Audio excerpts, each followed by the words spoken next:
So first, let's go over some of the controversy about this move, right? The Big 12 is obviously super pissed.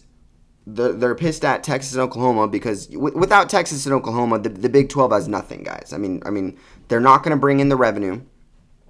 If you look at recruiting statistics, when Oklahoma and Texas leave, the Big 12 recruits at a group of 5 level, right?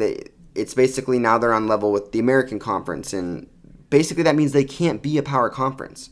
And I'm going to get into, moves in a second that conferences can make, but I'll just cut to the chase for the Big 12 right now. There's really nothing they can do. There's no one they can go get that could even come close to replacing Texas and Oklahoma.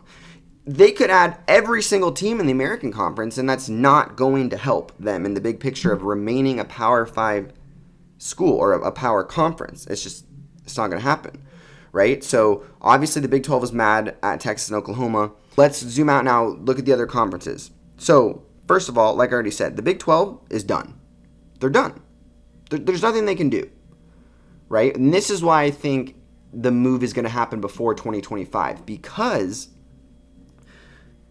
if the Big 12 falls apart before 2025, Texas and Oklahoma get to leave early. And the only way that the Big 12 stays together is basically to piss off Texas and Oklahoma. Like, well, we're staying together. We're going to make you stay and pay us every dollar until 2025, which is what they should do, or they should try to do. But at the end of the day, these other schools have to look out for their futures, right? And the remaining 8 schools in the Big 12, someone's getting screwed, right?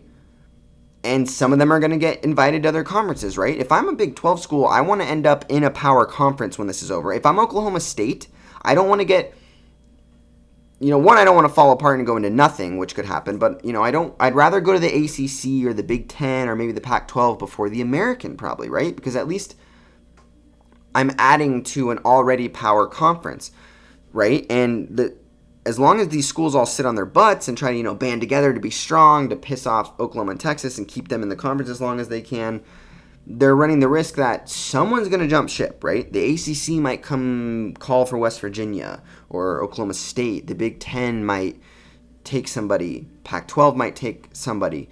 So just like Texas and Oklahoma had to look out for their long-term futures, these other schools are going to have to do the same thing, and they're going to put themselves over the conference too because they're not going to have a choice. So I just really don't see a future for the Big 12 because, like I said, even if these 8 teams stick together and then they go pull a couple teams from the American, right? They go get a Memphis or a UCF or something. You're still not looking at a conference that I think you can call a Power 5 conference.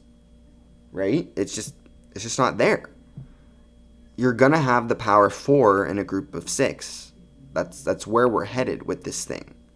Maybe not next year. Maybe we get to 2025 before all this happens, but that's the future.